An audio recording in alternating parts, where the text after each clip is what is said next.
Hello everyone and welcome to Vegan Cross Country. This is some video I took of the RTR. This was this year, 2019, in Quartzite, Arizona. And the RTR stands for Rubber Tramp Rendezvous. It's an enormous gathering of van and camper dwellers, full-time, part-time. Some people just do it for a little bit or just come for the event and that's it. There's a huge array of people. And so what you're seeing right now is just me walking down the road to where I parked. And this is just the tiniest little section of the RTR. I actually parked way off to the side. Like, this is not as dense as it was in other places. There's probably, I don't even know how many roads there were, and it's all, just out in the desert. So I had about a 10 to 15 minute walk from where I parked to the main like bonfire area and where they had speakers and stuff. But I thought I'd just give a little walk through so you could just see all the different types of vehicles. This is the middle of the day. It got pretty warm, so people are kind of hunkered down, or they are at one of the speaker events. I was just coming from one. But yeah, so this is what it's like. I wanted to tell you about my experience. I have to say I was extremely nervous about going. I am not a big people person. I don't like crowds. The thought of being around thousands of other people, well, that does not appeal to me in the slightest. But everybody kept talking about RTR, and I knew some people were going. I'd gone to WRTR the week earlier, which was amazing. I don't have any video from that because there was a pretty strict and, I thought, totally good policy about not taking video or pictures of people or their rigs in case there's some like domestic violence situations and things like that. You don't want to just be announcing to the world about who's where, but at RTR it's different. So anyways, I lost my train of thought. Oh, so there we go.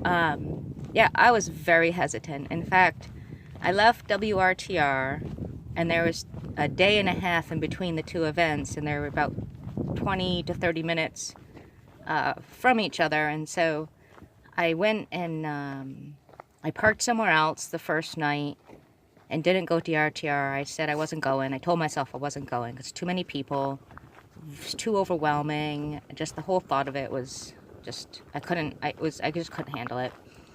And so I was trying to decide what I was going to do, or where I was going to go. And then I was in Quartzite, like stocking up on stuff.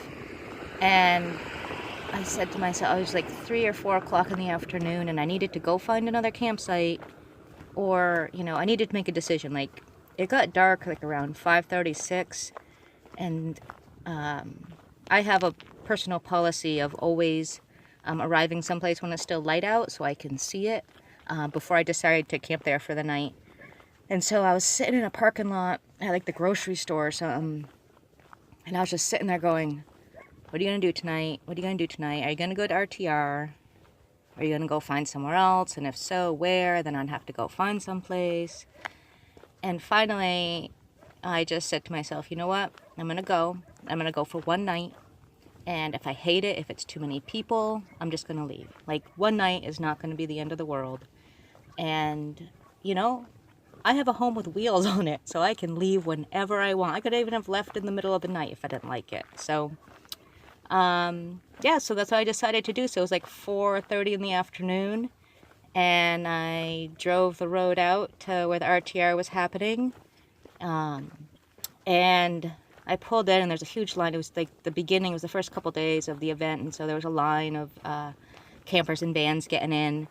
And when I got to the gate, I said to the woman, well, it's not a gate, but, just like a little check-in.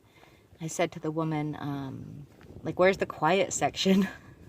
And she's like, well, I don't know, you could go this way or that way.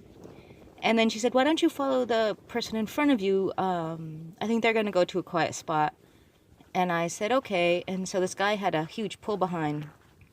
And so I just started, he went off on this, it's all dirt roads, it's not really marked. I mean, they had some markings and stuff, but I was just like, whatever, I don't know where to go. Like, I could just drive around for the next hour in this huge desert along these dirt roads to try to find a spot. But I just followed him. And I went, and well, he went like further down.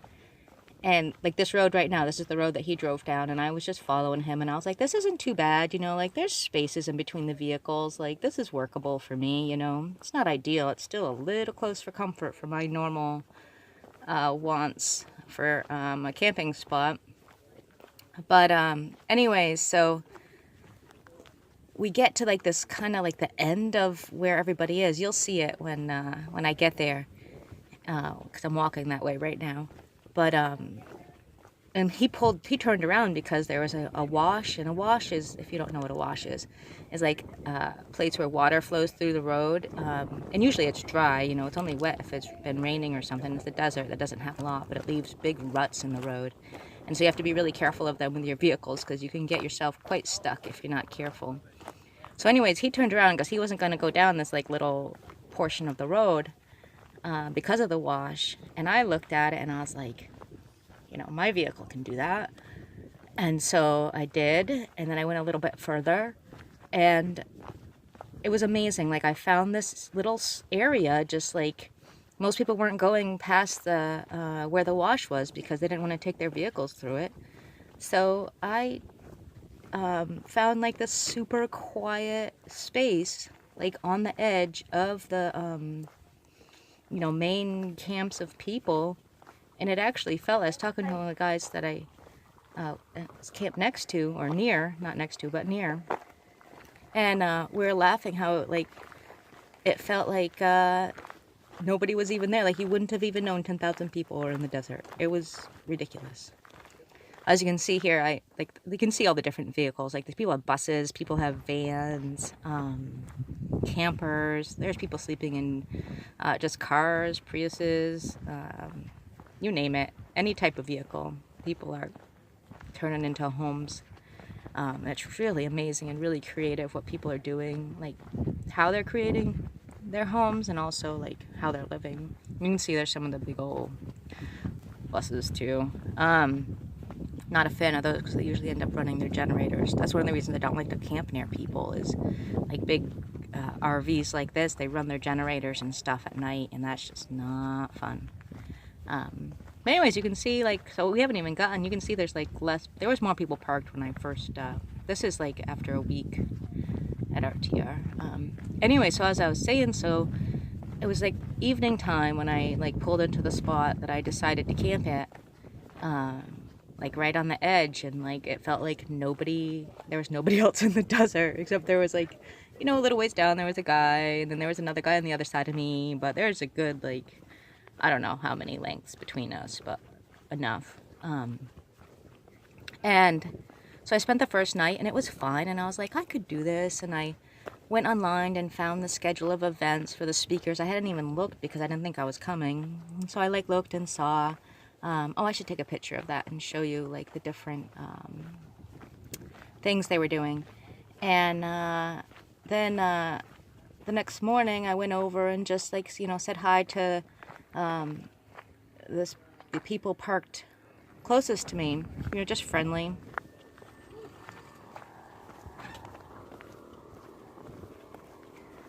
So anyways, we hit it off really quickly. They were awesome. It was a brother and sister. They're older and retired, and he's been on the road full time for 5 years, and she just came out to camp for the week. She lives somewhere else in a house.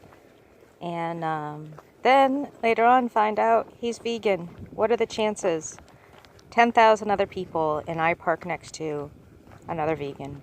Although I guess the chances are probably pretty high, since we both obviously sought out spaces that were far away from everybody else. That's kind of the vegan way. Don't want to be around people. So anyways, as you can see, we're walking. So this is the spot where most other vans and campers did not want to pass through. You can see it's starting to get a little bit narrower, and coming right up is that first wash. There's actually a second one too. And I walked right by it. It was just like a nice little dip. And as you come out here further, you can see like there's just nobody parked out here. And when I first drove through here, I was like, this is perfect.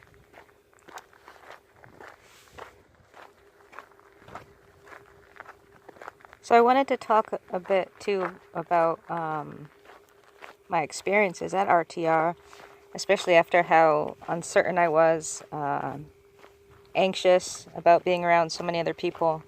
I had a fantastic time. It was amazing. It was the thing about van dwellers and campers and travelers is that everybody pretty much respects each other's space. So there were days that I didn't.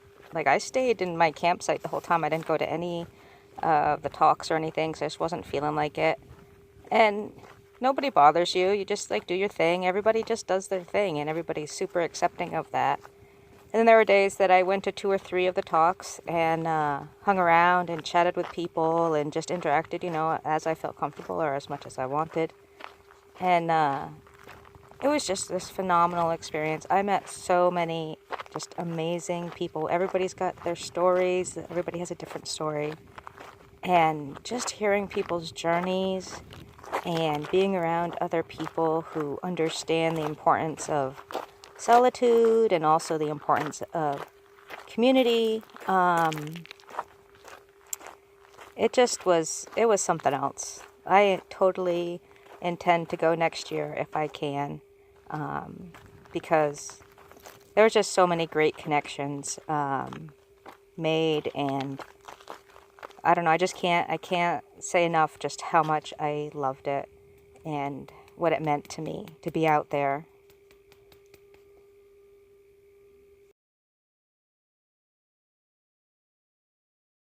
So here at RTR, they have a free table. People just put up stuff, and you can drop off stuff too, obviously. So it's just like leave what you want, take what you want.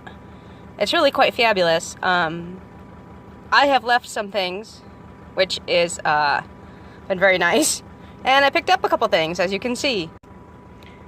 That's a whole huge bag of tortillas. You can see it's gonna last me a long time. I also got these sneakers, which was pretty cool. You know, they're not exactly my style, but they look brand new, and they fit me. They're my size, so I'm not about to pass that up. This, I actually met up with somebody and got this because I ran out and no place in town had them. But I posted, they have a note board, message board where you can post like wanted, or if you need help with anything. It's really cool. If you're looking for a hiking partner or something like that. Anyways, I posted that I didn't have any more canisters and town was sold out. So, and I left my phone number, and a guy texted me, and I gave him, I can't remember, I gave him $3 or $4 for it, just because, I mean, it was such a blessing to have, and I would happily pay for it. And this I picked up at the free table. I didn't actually know what it was. But it looked cool. It's actually like vinyl sticky stuff. It's got sticky sided, and you can use it to decorate your vehicle if you want. So I don't know how I'm gonna do anything with that, but it's cool anyways. And that's one of the problems with free tables. As we all know, we can actually pick up more things that we don't need. But I'm gonna think about it. I might want to do something on my van to do a little design. I haven't decided. But yeah, so that's a little synopsis of my finds, my free finds, and I put out a few things, and so that was nice, and just a great community here at RTR, I will say that. Just an absolutely fantastic community.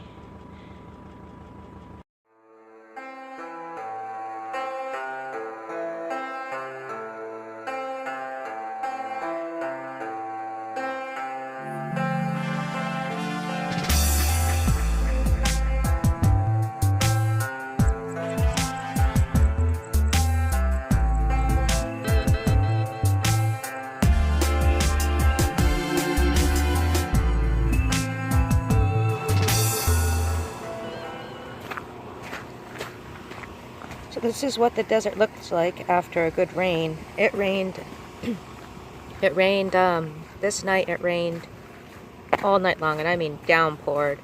It was pretty freaky actually.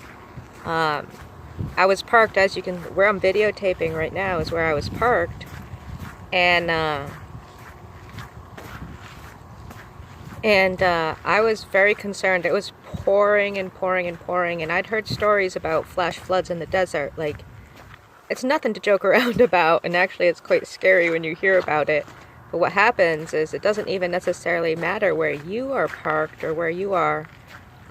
If the mountains get tons of rain, and there's just no trees to stop them, the rain, once it it just slides down the mountains, and it'll just like flood the valleys and flood all the flat areas. So sometimes when you're out in the desert, you can have a flash flood or a flood in places where it isn't even raining. So the fact that it was raining so hard that night, and I was parked in a lower area because I was parked further away from the rest of the group. And it was in a little area that wasn't a wash, but it, like, you can tell it, like, you can, I think you saw the streams of water and stuff. Like, I got concerned, and so like at 2 in the morning, I couldn't sleep. At like 2 in the morning, I went, I jumped in the front seat of the van, and I moved to a higher place. I moved actually closer to where everybody else was parked. And just because I just couldn't, I was so freaked out about being washed away in the middle of the night. As it turned out, it wasn't so bad. Like, really, I could have stayed where I was without any problem at all. But you know how those middle of the night anxieties go, and it's just the desert's a foreign landscape to me. Not familiar with it hardly at all. So I wasn't taking any chances. So that's just some of the things you need to be concerned with. That's why people always say, park on higher ground when you're in the desert, especially if it's been raining. This was the first rain they'd gotten quite a while, so it was much needed. So anyways, that was my little fun experience one night at RTR in the middle of the night. See if you can see. Yeah, it wasn't too bad. Like, right behind those trees there is a nice stream of water, but that's where I'm standing, right where I was parked, and so you can see it wasn't so bad. And then I had thought about just parking like over here, but you can see that's right there, that's a wash right there. You can see it's a nice dip, and then the water just streams through like that. And when it rushes through, when it's rained really good and the water just rushes through, like, it is dangerous to even attempt to drive through it, because you can just get so stuck. That was the other thing I was worried about. I was worried about if the washes got flooded, then I was going to be stuck where I was and not be able to get out to leave if I wanted to. So that's why I moved to a different location. Yep, that was... I want to show you how beautiful the desert is after a rain. There's some beautiful flowers coming up. It's just so amazing to see, in this like scrubby brown space with just a few like green stuff, and then you see these yellow flowers just bursting forth. It's really amazing.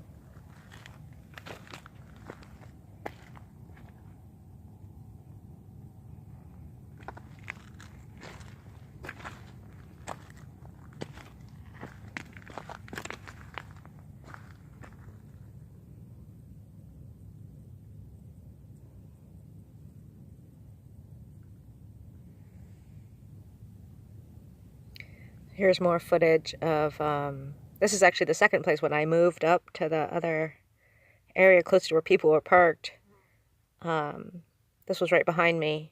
It was a little freaky as well. It wasn't, I mean, you can see it's just streams, but the problem is the soil has nothing really holding it down. So once it starts going, it goes. But this was really good packed gravel that I was parked on, so it was fine. And this is the evening. Every night was like this. So gorgeous.